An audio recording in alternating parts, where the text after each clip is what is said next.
रंगवा जोबन के लिए भौजी लाभदायक है। रंगवा जोबन के लिए भौजी लाभदायक है। काम आता देवर होली में भले नालायक है। सारा रा रा रा जोगीरा, सारा रा रा रा जोगीरा बड़ा फलदायक है। रंगवा जोबन के लिए भौजी लाभदायक है।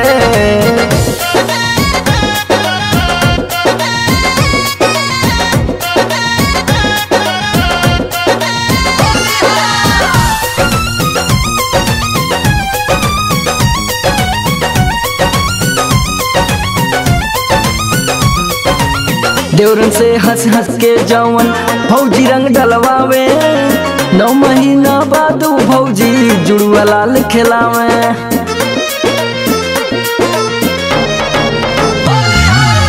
देवरन से हंस हंस के जवन भौजी रंग डलवावे।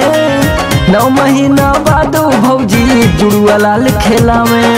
जे कर हो परदेश बलम ओके सुखदायक है। नाचे भौजिन के नचावे, नाचे भौजिन के नचावे जैसे फिल्मी नायक है। रंगवा जोबन के लिए भौजी लाभदायक है।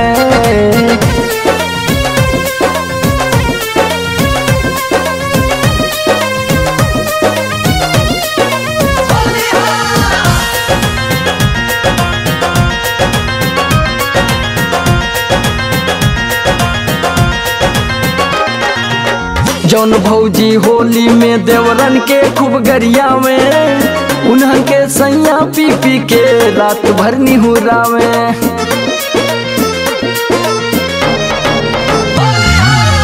जौन भौजी होली में देवरन के खूब गरिया में, उन्हन के सैया पी पी के रात भर निहुरावे।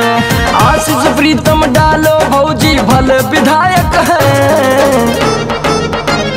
खुश नसीब बाड़ू तू,